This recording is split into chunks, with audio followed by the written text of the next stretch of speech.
네, 여러분 안녕하십니까? 오늘은 기술보증기금을 가지고 왔습니다.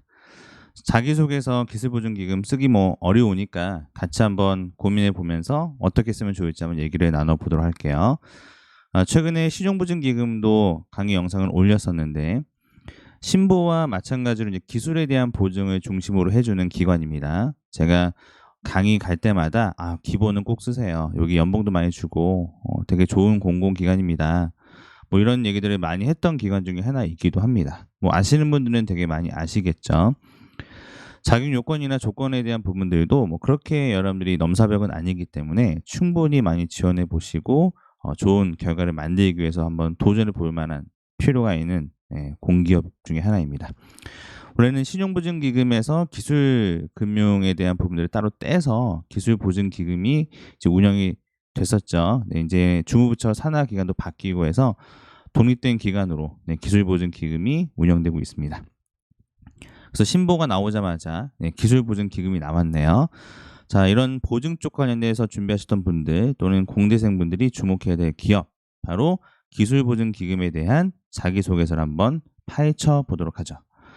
첫 번째로 일단 주목해야 될 부분은 지원자의 생각을 충분히 표현해 평가자가 그 당시 상황이 그려질 수 있도록 명료하게 써달라.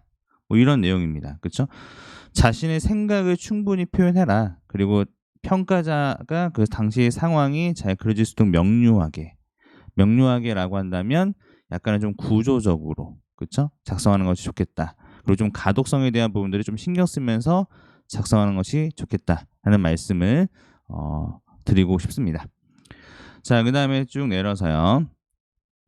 우선은 제가 이 자기소개서를 쓸 때 이제 보증기관이나 금융공기업 같은 경우들은 여러 가지 자료들을 많이 좀 참고할 수밖에 없는 항목들이 굉장히 많습니다. 저 또한 이와 관련해서 제가 참고한 자료들을 여러분들께 공유해 드리고 있으니까요.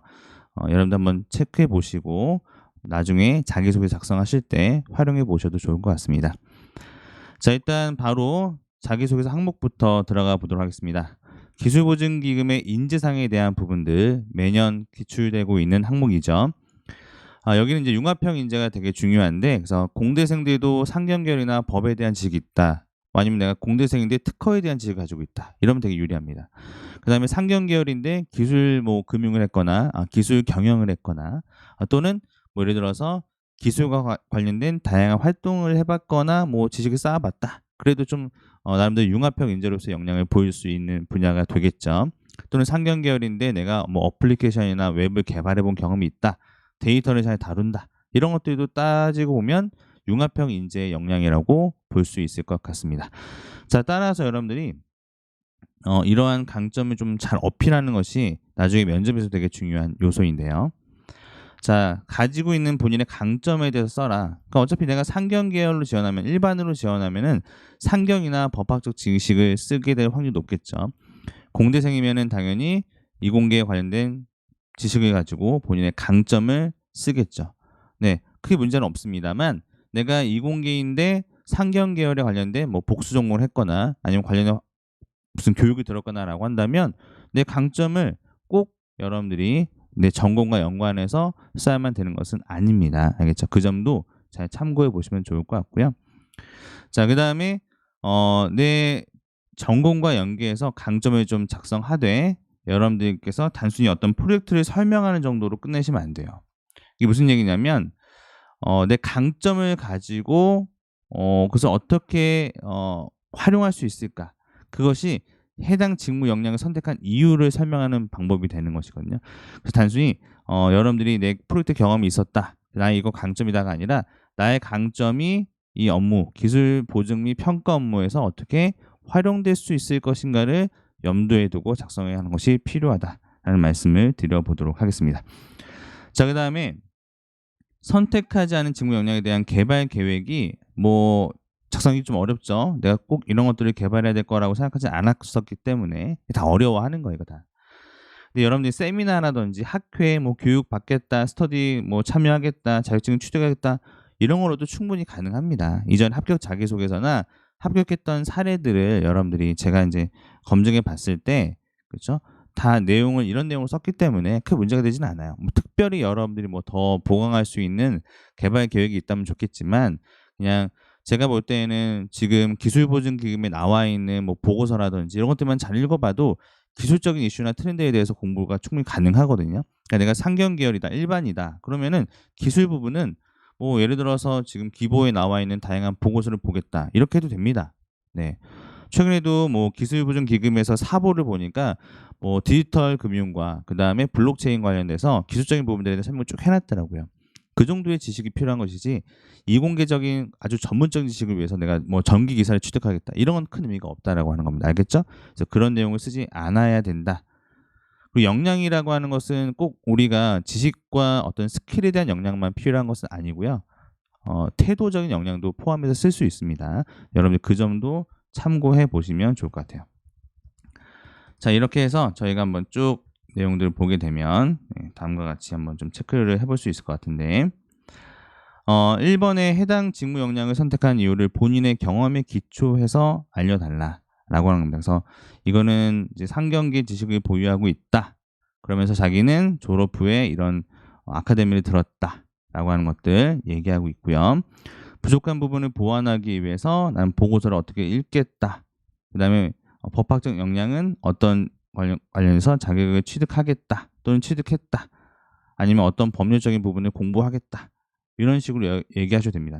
기술신용평가사 같은 것들은 운용을 하고 있으니까 이런 것들 내가 취득하겠다. 그렇죠? 여기서 기보에서 하는 거니까.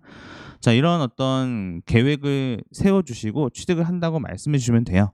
알겠죠? 근데 그런 것들이 좀 약간 어떤 관련 산업협회 정부부처에서 발간되는 보고서를 정리를 읽겠습니다. 이렇게만 쓰지 말고 좀 여기에서 저는 어떤 학회, 어떤 산업에 대해 좀 더 깊이 있게 공부하여 이런 것들이 나가면 더 좋겠죠. 그래서 좀 더 세부적인 내용을 적어줘도 좋을 것 같다는 말씀을 드려보고 싶고요. 어쨌든 내가 선택하지 않았던 직무 역량 중에서 무엇을 키울 것인가에 대한 근거는 바로 직무 설명 자료에 다 나와 있고 직무 설명 자료에서 지식과 기술 부분에 있어서 내가 부족했던 부분들을 앞으로 어떻게 보완해 나갈 것인가. 예를 들어서 공대 쪽이면은 대부분 이제 금융, 그렇죠? 네, 그러니까 공대인데 내가 상경기구가 부족할 거 아니겠습니까? 그러면 이제 금융 관련 지식을 쌓다고 얘기해야 되고 법학적인 지식은 약간 뭐 특허라든지 이런 거 공부하겠다라든지 자격증 취득하겠다. 이공계열에 대한 부족한 지식은 기술 분석 보고서 같은 것도 좀 읽어보겠다. 이런 식으로 여러분이 접근해 나가시는 게 필요하겠다는 말씀을 드려보고 싶습니다.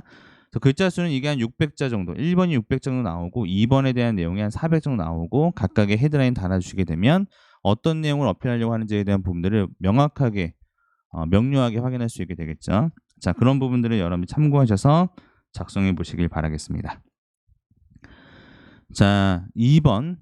아무래도 여러분들이 뭐 이거는 항목이 5개라서 이걸 구분해서 할지 뭐 나눠서 영상을 찍을지 좀 고민이 되긴 하는데 일단은 시간이 좀 지체되더라도 자세하게 알려드리는 게 맞을 것 같습니다. 자, 새로운 집단에 소속되었을 때 다른 특성을 가진 타인과 협업했다. 이런 내용들은 저희가 많이 썼지만 핵심만 좀 말씀드려 보게 되면 결과적으로는 이제 내가 타인과의 협업을 위해서 노력했던 부분과 그다음에 성과를 이끌어냈던 과정에 대해서 써야 되잖아요. 그러니까 이런 스토리의 가장 좋은 구조는 다른 특성이 어떤 특성일 때 좋냐면 업무적인 특성일 때 좋습니다. 업무적인 특성. 주로 업무 스타일로 발생되는 특성들을 제시해 주시는 것들이 좋아요. 예를 들면 나는 되게 꼼꼼해서 돌다리도 두들겨보고 하는 스타일인데 같이 함께했던 팀원은 되게 뭔가 추진력이 좋은 어떤 업무적인 특성을 가지고 있다. 그러면 이제 각각의 특성에 대한 시너지를 도출해서 더 나은 성과를 이끌어낼 수 있게 되겠죠. 뭐 그런 특성들을 의미할 수도 있습니다. 그래서 여러분들이 서로 다른 업무 스타일, 뭐 일의 방식의 차이 이런 것들을 특성으로 좀 접근해 보셔도 좋을 것 같고요. 협력이라고 하는 가치에 있어서 제가 기술보증기금의 가치체계에서 협력의 의미를 파악했다고 했는데 그러니까 협력이라고 하는 것이 무엇이냐. 상호 존중의 의미가 담겨 있습니다. 그래서 여기서는 결과적으로 상대방의 특성을 이해하고 존중한다가 가장 십적인 키워드가 될 수 있습니다. 그래서 여러분들이 키워드를 그렇게 방향을 잡아주시면 되고 협업하기 위해 노력했던 부분까지는 여러분들이 어떻게 써주시면 좋냐면 그냥 타인을 이해하고 존중을 하면서 상대방의 특성을 이해하려고 노력했다 정도만 나오면 될 것 같아요. 그 다음에 성과를 이끌어내기 위해서는 어떻게 했느냐 서로 다른 특성들의 업무적인 스타일을 발견해서 시너지를 만들거나 또는 내가 가진 특성을 잘 활용해서 이 성과에 기여했다거나 이런 내용이 나와야 되겠죠. 그래서 여기 보시게 되면 내가 가진 특성을 잘 활용했다. 그다음에 상대방이 가진 특성을 잘 적용해서 서로 시너지가 날 수 있도록 업무를 분담했거나 재배치했다. 이런 방식으로 작성해 주시면 좋을 것 같습니다. 자, 3번으로 넘어가 보도록 하겠습니다. 3번, 본인의 설정한 삶의 원칙을 어겨야 했던 경험에 대해 써보라고 하죠.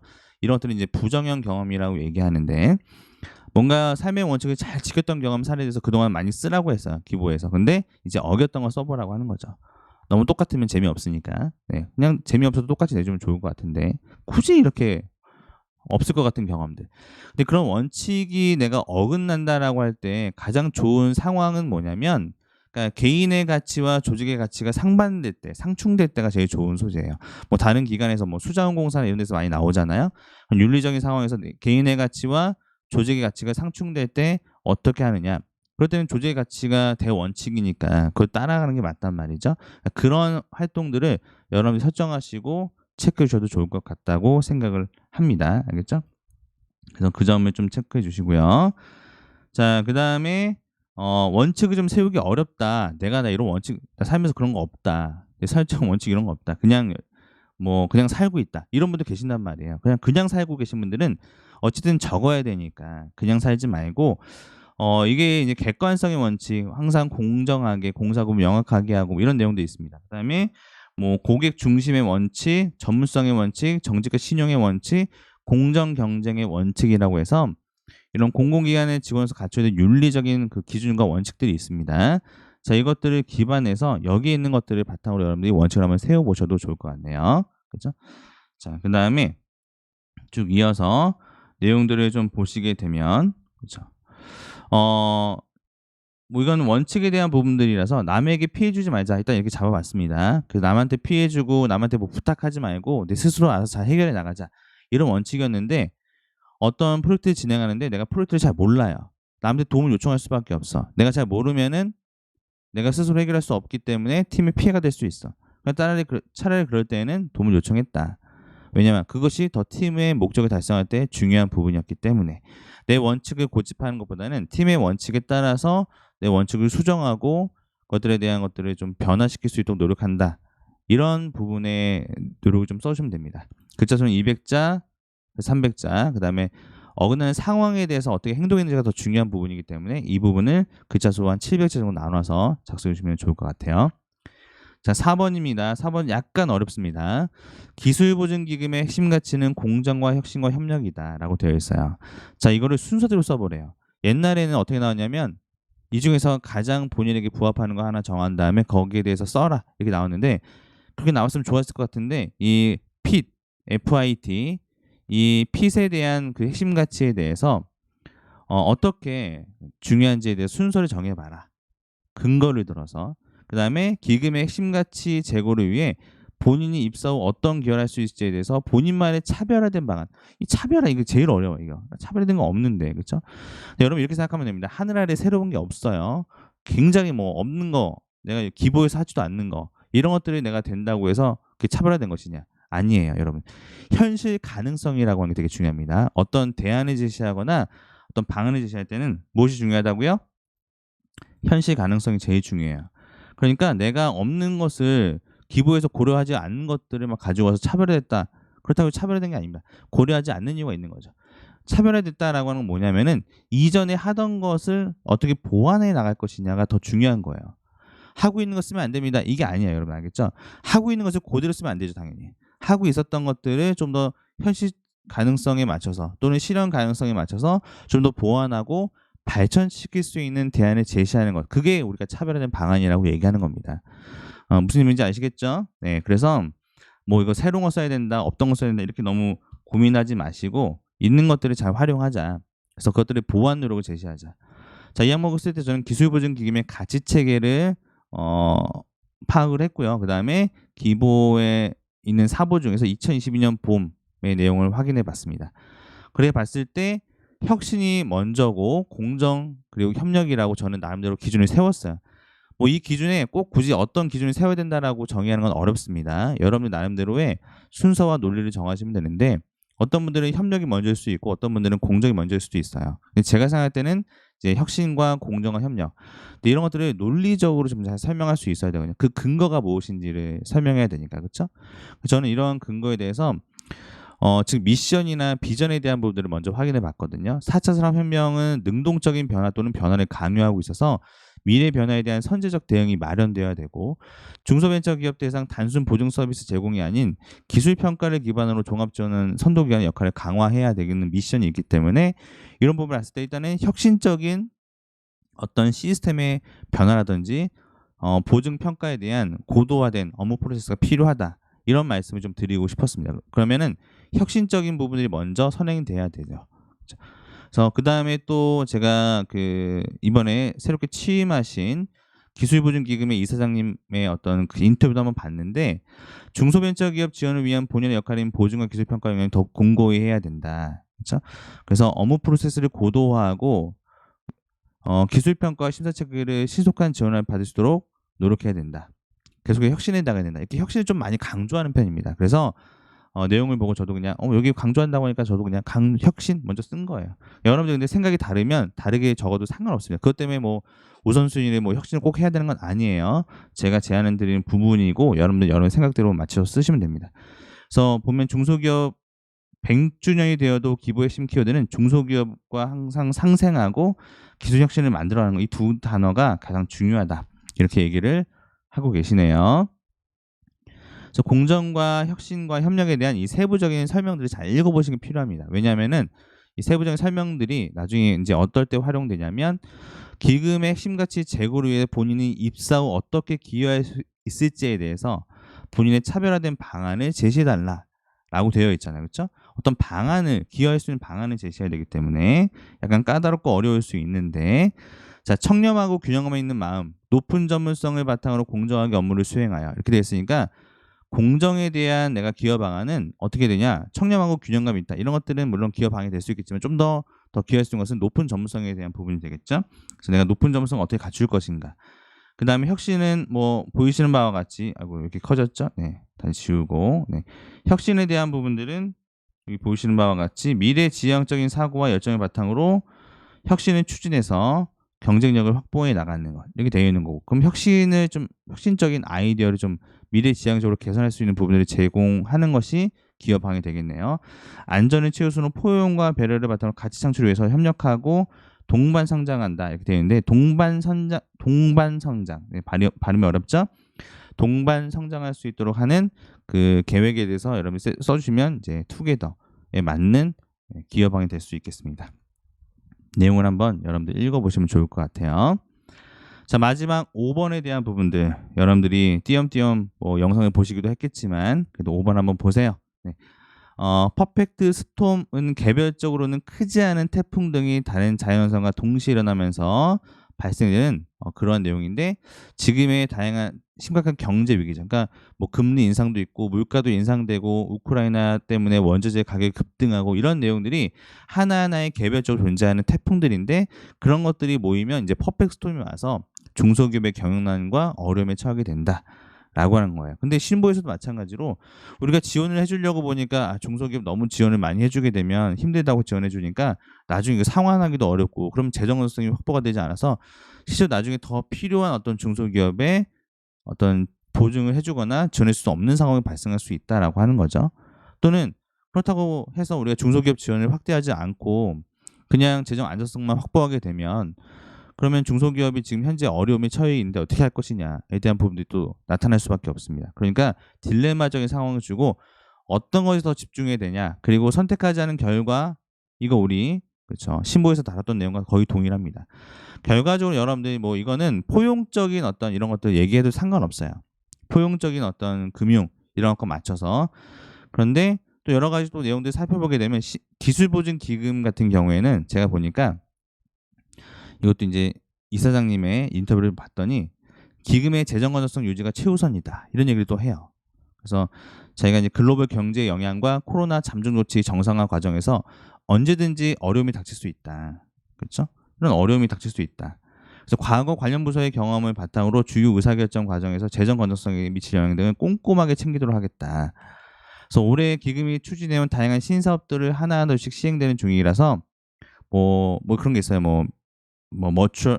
매출 채권 팩토링이라든지 이런 것들, ESG 경영에 관련돼서 ESG 보증을 해준다든지 그런 것들에 대한 신사업들 진행 중입니다. 그래서 내가 이런 경험들이 있기 때문에 임기 중에 꼭 이런 것들 잘 안착시키고 기보의 미래 성장 동력을 만들어 가도록 노력하겠다, 이렇게 얘기하고 있어요. 그러니까 지금은 이 이사장님께서는 기금의 재정 건전성을 좀 중요하게 생각하시는 상황이신가 봐요. 그렇죠?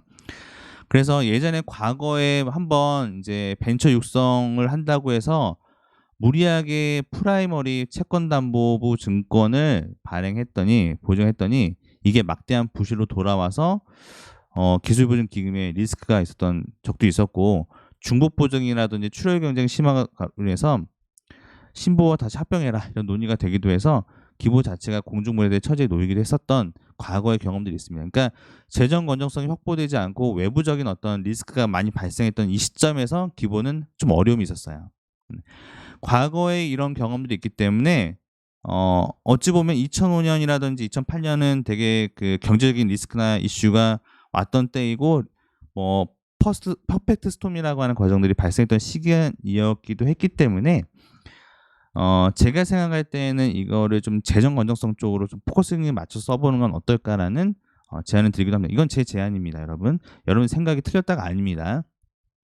이런 과정들, 이런 상황들을 제가 보니까 이 부분은 좀 재정 건전성 중요하겠다. 이 퍼펙트 스톰을 일단 피해야죠. 바람이 불면 우리가 일단 피하고 안정화될 때 그때 이제 보완할 수 있도록 해야 되는 거죠. 그런 방식도 좀 고려해봐야 되지 않을까라는 생각이 들어서 제가 이런 어떤 아래의 내용들로 방안을 좀 써봤습니다. 알겠죠? 매출 채권 팩토링 같은 것들도 좀 우리가 새로운 제도이기 때문에 이런 매출 채권 팩토링이라든지 ESG 관련된 부분에 대해서 좀 이렇게 그 예상된 문제점을 보완할 수 있는 방법으로 신사업에 대한 것들 좀 체크해 보시는 것들이 좋지 않을까라고 좀 말씀을 드려보고 싶습니다. 자, 이렇게 해서 퍼펙트 스톰에 대한 내용까지도 한번 봤고요. 매출 채권 팩토링에 대한 부분들도 한번 참고해 보세요. 자, 이렇게 저렇게 어쨌든 완성을 했네요. 그래서 여러분들 제가 작성할 때 활용했던 근거 자료가 필요하시면 블로그에서 댓글로 좀 남겨주시고 이유 추가도 해주시고, 또 여기 유튜브도 좀 구독자 좀 많이 늘려주세요. 여러분들 구독도 좀 부탁드리도록 하겠습니다. 저 또한 열심히 또 여러분들이 어려워하시는 부분들을 많이 제공해 드리려고 노력할 거고요. 앞으로는 약간 그 좀 공공기관 준비하신 분들을 좀 체계적으로 도와드리기 위해서 교육 프로그램을 유튜브에서 운영할 예정입니다. 체계적으로. 그래서 여러분들께서도 돈이 들지 않습니다, 여러분. 알겠죠? 그러니까 편안하게 자주 방문해 주셔서 취업 대상이 어떤 거 하고 있나 한번 살펴주시게 되면 아마도 여러분들께 도움이 되는 정보들과 자료들로 여러분들 계속해서 찾아뵙지 않을까라고 생각을 합니다. 자, 오늘 강의는 여기서 마무리하도록 하겠습니다. 감사합니다.